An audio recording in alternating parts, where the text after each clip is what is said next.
Sa kasama mong natatrap. Diego Bandito! Go Diego! Go Diego! Go Diego! EDSA! Itaas Ang kamot sa mga angkol, itaas ang kamot sa mga angkol. Bunalikol, bunalikol, bunalkol.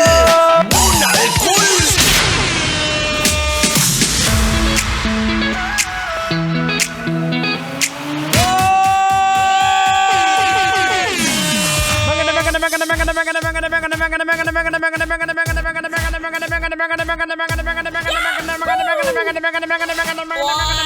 Gabi! Metro and Mega Manila! Philippine Standard Time.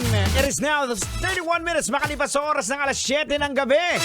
Sana okay pa sa alright. Maraming salamat sa mga nakatutok po sa atin ngayon. Especially sa lahat po na mga nakatutok sa atin dyan sa Car Club Garage. Lahat po ng staff natutok sa atin. Sir Chris and Ma'am Melay Henson, maraming salamat. Ayan. Sa Car Club Garage, sa tambak kanina dyan, yung mga nagpa-chins uwil.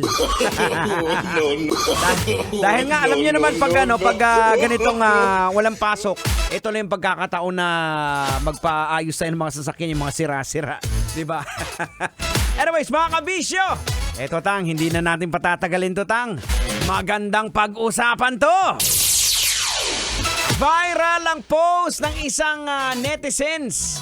Ang tilang nanghihinayang kay international singer Jake Cyrus dahil sinayang daw nito ang pagiging isang Charis Pempenko na talaga namang minahal ng hindi lang sa Pilipinas kundi ng buong mundo. Oh no!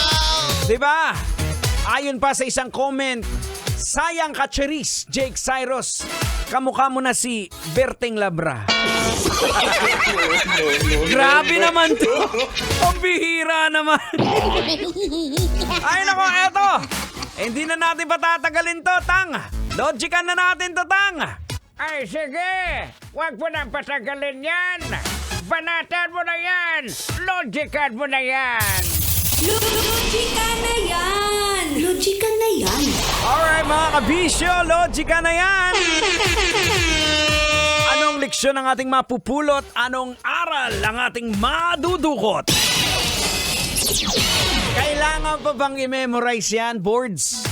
Ito po, isa sa mga basic na consequence pag mali talaga ang ginagawa po natin. Yung tipong binibigyan ka na ng talent ni Lord, binigyan ka ng pagkakataon, tapos ipinilit mo ang kagustuhan mo na alam naman natin na mali at kasalanan sa mata ng Diyos. Ang ginawa po ni Charis na pinilit niyang baguhin ang kasarian niya na maging isang lalaki na malinaw pa sa tubig kanal na babae siya kahit pagbali-balik ta rin po natin. Kaya mga kabisyo, ang minsang katanyagan at kinang ay mabilis ding binawi sa kanya. Kaya ngayon, parakit-rakit na lang, di ba? At yun pa, nasabihan pa nga siya ng masakit na hindi naman tama. Mantakin ba naman pagsabihan ka, kamukha mo na si Berting Labra?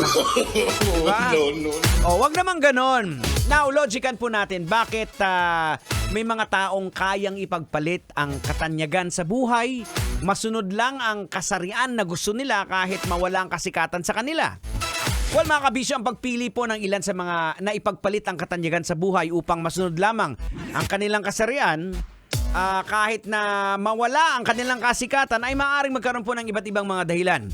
Isa po sa mga dahilan dyan ay personal na pagpapahalaga.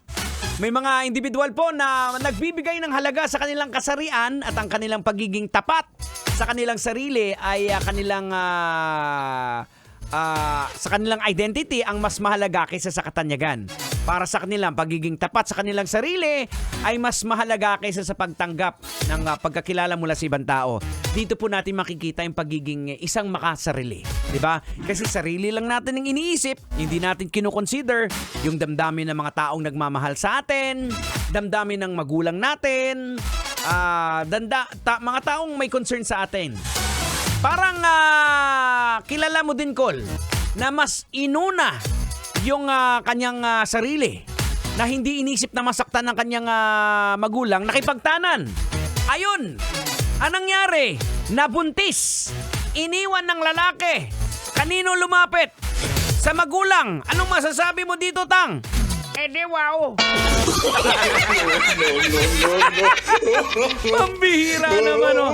Balik agad sa magulang. Oras natin! 36 minutes after 7 o'clock. Ito pa rin po ang programang EDSA. Kasama po Tanghenyo Duday and Diego Bandido. Kailangan ba bang i-memorize yan?